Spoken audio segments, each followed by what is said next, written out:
You're listening to the Cyberwire Network, powered by N2K.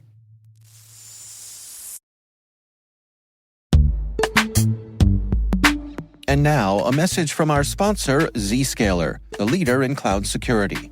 Enterprises have spent billions of dollars on firewalls and VPNs, yet breaches continue to rise by an 18% year-over-year increase in ransomware attacks and a $75 million record payout in 2024.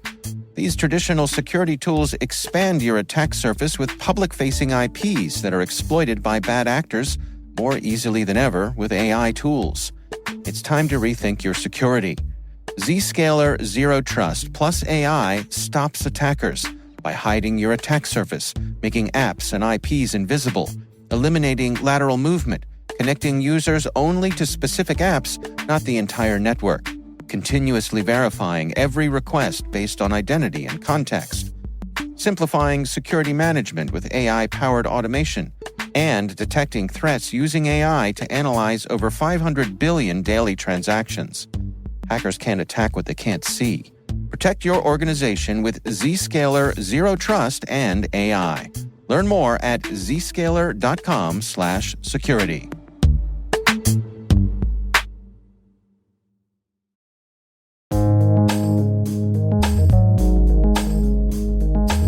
The word is Common Vulnerabilities and Exposures List. Spelled C for common, V for vulnerabilities, and E for exposures.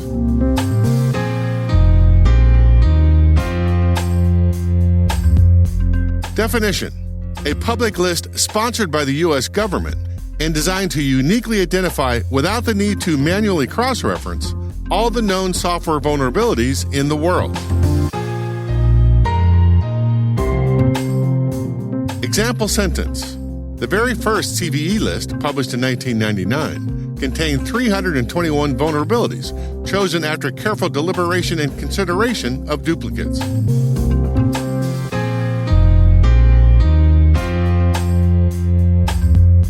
Origin and context. Hold on to your butts.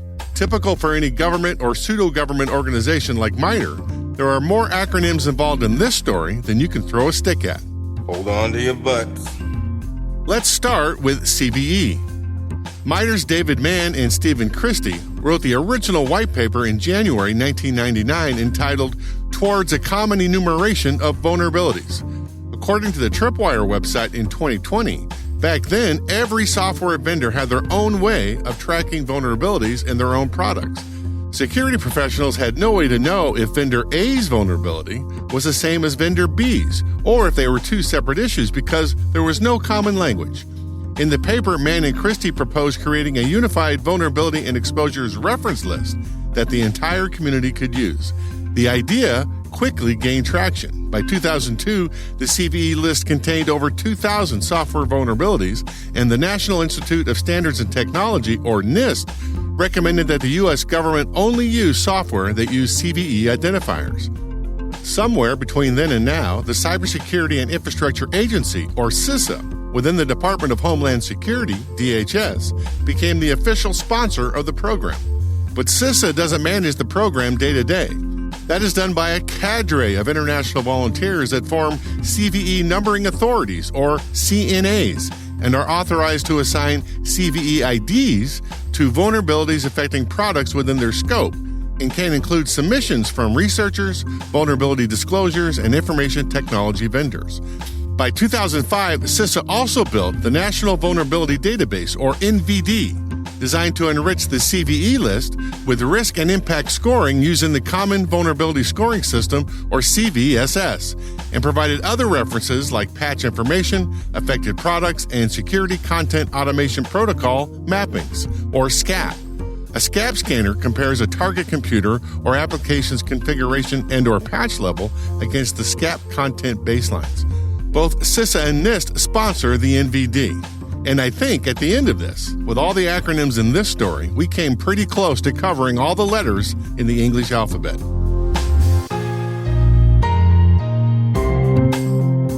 Nerd reference.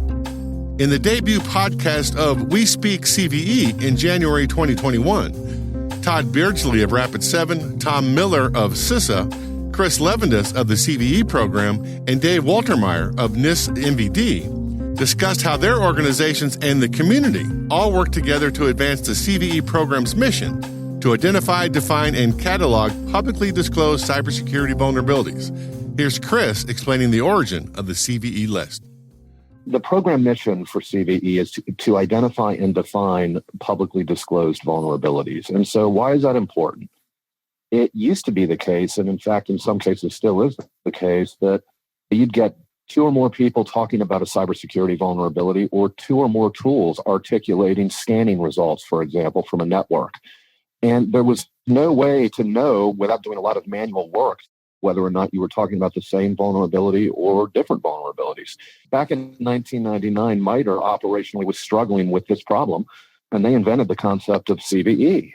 And the government liked that idea and asked us if we would be willing to share that with the world, and the program just took off from there. Back then, we were producing maybe 150, 200, 300 vulnerabilities a year, and now we're getting closer to the 18 to 20,000 mark, and that number will continue to grow because cybersecurity vulnerabilities are proliferating.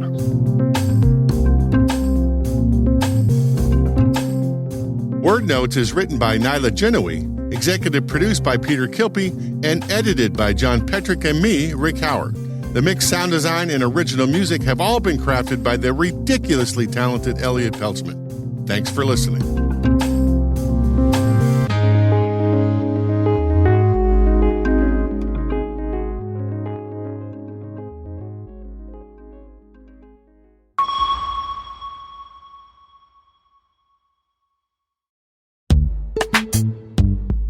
Ransomware, supply chain attacks, and zero-day exploits can strike without warning, leaving your business's sensitive data and digital assets vulnerable.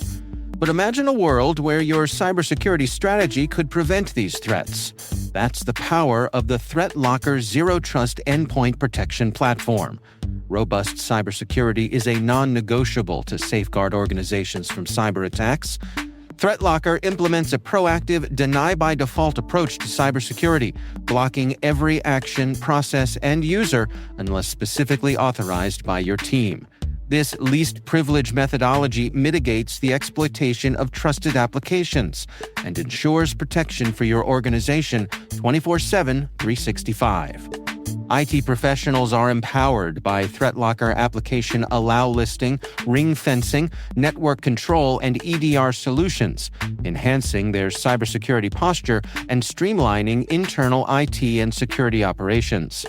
To learn more about how ThreatLocker can help mitigate unknown threats in your digital environment and align your organization with respected compliance frameworks, visit threatlocker.com.